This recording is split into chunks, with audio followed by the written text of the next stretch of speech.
Struggling to manage your money? The 50-40-20 rule might be the budgeting trick you've been missing.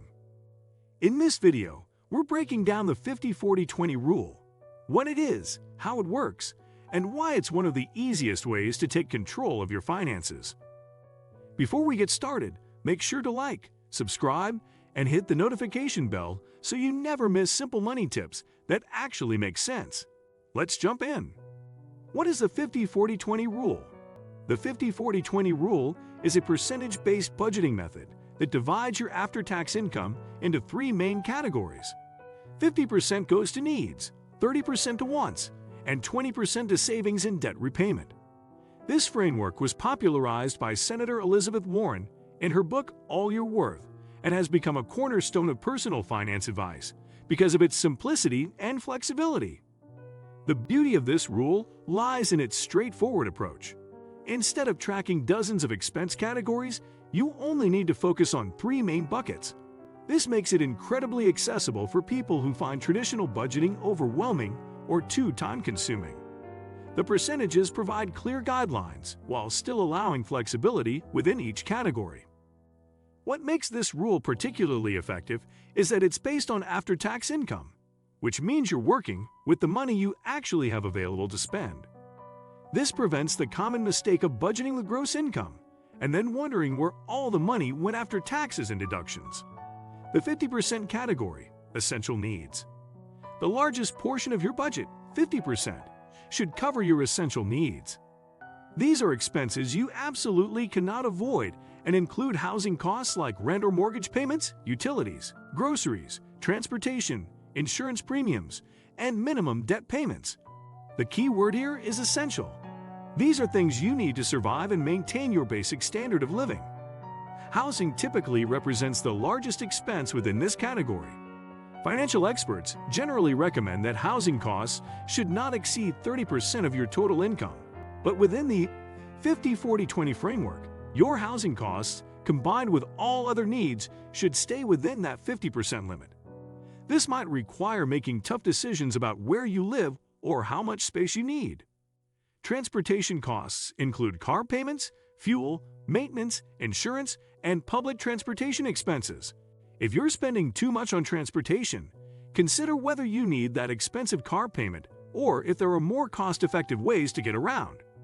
Groceries fall into this category, but dining out does not. That's a want, not a need. The 30% category, wants and lifestyle expenses. 30% of your income can be allocated to wants, things that enhance your quality of life but aren't essential for survival. This category includes dining out, entertainment, hobbies, gym memberships, streaming services, clothing beyond basic necessities, and personal care expenses like salon visits or spa treatments. The wants category is where you have the most flexibility and where you can adjust your spending based on your personal values and priorities. Some people might prefer to spend more on travel and experiences, while others might prioritize the latest technology or fashion. The key is being honest about what truly brings you joy and value versus what you're spending on out of habit or social pressure. This category also includes upgrades to your basic needs. For example, while groceries for basic nutrition are a need, organic specialty foods or gourmet ingredients might fall into wants category. A basic cell phone plan is a need in today's world, but the premium unlimited plan with all the extras is likely a want. The 20% category, savings and debt repayment. 20% of your income should go toward building your financial future through savings and accelerated debt repayment. This category is crucial for long-term financial stability and includes emergency fund contributions, retirement savings, additional debt payments beyond minimums, and saving for specific goals like a house down payment or vacation. Your emergency fund should be your first priority within this category. Aim to build an emergency fund that covers 3 to 6 months of expenses. This fund protects you from having to go into debt when unexpected expenses arise, such as medical bills, car repairs, or job loss. Start with a goal of $1,000 if a full emergency fund seems overwhelming, then gradually build it up. Once you have an adequate emergency fund, focus on high-interest debt repayment. Credit card debt, personal loans, and other high-interest debt should be paid off aggressively because the interest rates often exceed what you could earn through investments. Pay minimum amounts on all debts. Then, put any extra money toward the debt with the highest interest rate. Retirement savings should begin as early as possible to take advantage of compound interest. If your employer offers a 401 match, contribute at least enough to get the full match. It's free money. Consider opening an individual retirement account if your employer doesn't offer retirement benefits or if you want to save beyond your employer plan limits. How to implement the 50-40-20 rule. Start by calculating your after-tax monthly income. This includes your salary, freelance income, side hustle earnings, and any other regular income sources after taxes and deductions. If your income varies monthly, use an average of the past 6 to 12 months or use your lowest typical month to ensure you can stick to the budget even during leaner periods. Next, multiply your after-tax income by each percentage to determine your category limits. For example, if your monthly after-tax income is $4,000, you would allocate $2,000 to needs, $1,200 to wants, and $800 to savings and debt repayment. Track your current spending for at least 1 month to see how your actual expenses compare to these ideal percentages.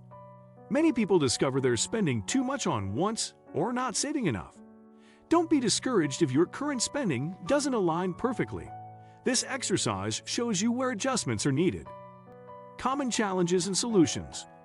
One of the most common challenges people face is that their essential needs exceed 50% of their income. This often happens in high cost of living areas or when people have taken on too much debt. If this is your situation, look for ways to reduce housing costs, transportation expenses, or consider increasing your income through side hustles or career advancement. Another challenge is accurately categorizing expenses between needs and wants. Be honest with yourself about what truly constitutes a need. That premium cable package with hundreds of channels is likely a want, while basic internet service for work might be a need. When in doubt, ask yourself if you could maintain your health, safety, and employment without the expense. Some people struggle with the rigidity of percentages, especially when their income fluctuates significantly. In these cases, focus on the principles rather than exact percentages.